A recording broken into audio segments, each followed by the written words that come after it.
وإذ قال إبراهيم رب أرني كيف تحيي الموتى قال أولم تؤمن قال بلى ولكن ليطمئن قلبي قال فخذ أربعة من الطير فصرهن إليك ثم اجعل على كل جبل منهن جزءا ثم ادعهن يأتينك سعيا واعلم أن الله عزيز حكيم।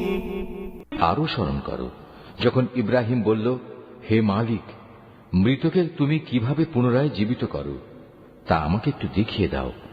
আল্লাহ তাআলা বললেন, কেন, না দেখে কি তুমি বিশ্বাস করো না? ইব্রাহিম বলল, হ্যাঁ প্রভু, আমি বিশ্বাস করি, কিন্তু এর দ্বারা আমার মন একটু সান্ত্বনা পাবে, এই যা। আল্লাহ তাআলা বললেন, তুমি বরং এক কাজ করো, 4টি পাখি ধরে আনো, অতঃপর আস্তে আস্তে এই পাখিগুলোকে তোমার কাছে পোষ মানিয়ে নাও, যাতে ওদের নাম তোমার কাছে পরিচিত হয়ে যায়। তারপর তাদের শরীর কেটে কয়েক টুকরায় ভাগ করো, তাদের কাটা এক একটি টুকরো এক একটি পাহাড়ের উপর রেখে এসো, অতঃপর ওদের সবার নাম ধরে তুমি ডাকো। দেখবে জীবন্ত পাখিতে পরিণত হয়ে ওরা তোমার কাছে দৌড়ে আসবে।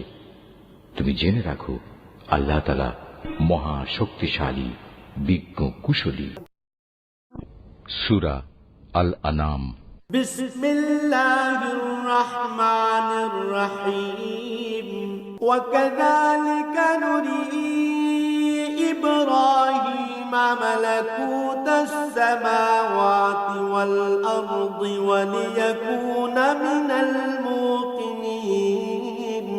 ফালাম্মা জান্না আলাইহিল লাইলু রাআ কাওকাবান قال هذا ربي فلما أفل قال لا أحب الآفلين فلما رأى القمر بازغا قال هذا ربي فلما أفل قال لئن لم يهدني ربي لأكونن من القوم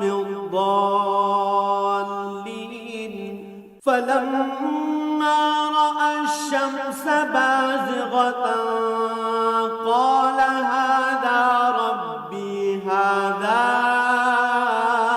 أكبر فلما أفلت قال يا قوم إني بريء مما تشركون إني وجهت وجهي للذي فطر السماوات والأرض حنيفا وما أنا من المشركين। এভাবে আমি ইব্রাহিমকে আকাশসমূহ ও জমিনের যাবতীয় পরিচালন ব্যবস্থা দেখাতে চেয়েছিলাম, যেন সে নিশ্চিত বিশ্বাসীদের দলে সামিল হয়ে যেতে পারে। যখন তার উপর আঁধার ছেয়ে রাত এল, তখন সে একটি তারকা দেখতে পেল। তারকাটি দেখেই সে বলে উঠল, এ বুঝি আমার মালিক। কিন্তু কিছুক্ষণ পরেই যখন তারকাটি ডুবে গেল, তখন সে কিছুটা দ্বিধাগ্রস্ত হয়ে বলল, যা ডুবে যায় তাকে তো আমি আমার মালিক বলে পছন্দ করতে পারি না। এবার যখন সে আকাশে একটি ঝলমলে চাঁদ দেখল, তখন বলল, হ্যাঁ, এই মনে হয় আমার মালিক। অতঃপর এক পর্যায়ে যখন তাও ডুবে গেল, তখন সে বলল, আমার রব যদি আমাকে সঠিক পথের দিশা না দেখান, তাহলে অবশ্যই আমি গোমরা লোকদের দলে সামিল হয়ে যাব। এরপর দিনের বেলায় সে যখন দেখল একটি আলোকোজ্জ্বল সূর্য, এবং দেখেই বলতে লাগল, মনে হচ্ছে এ আমার মালিক, কারণ এ যাবৎ যা দেখেছি এটা তার সবগুলোর বড়। সন্ধ্যা ঘনিয়ে আসতে আসতে তাও যখন ডুবে গেল, তখন ইব্রাহিম নতুন বিশ্বাসে বলীয়ান হয়ে নিজের জাতিকে ডেকে বলল, হে আমার সম্প্রদায়ের লোকেরা, তোমরা যেসব কিছুকে আল্লাহ তাআলার সাথে অংশীদার বানাও, আমি তা থেকে সম্পূর্ণ মুক্ত।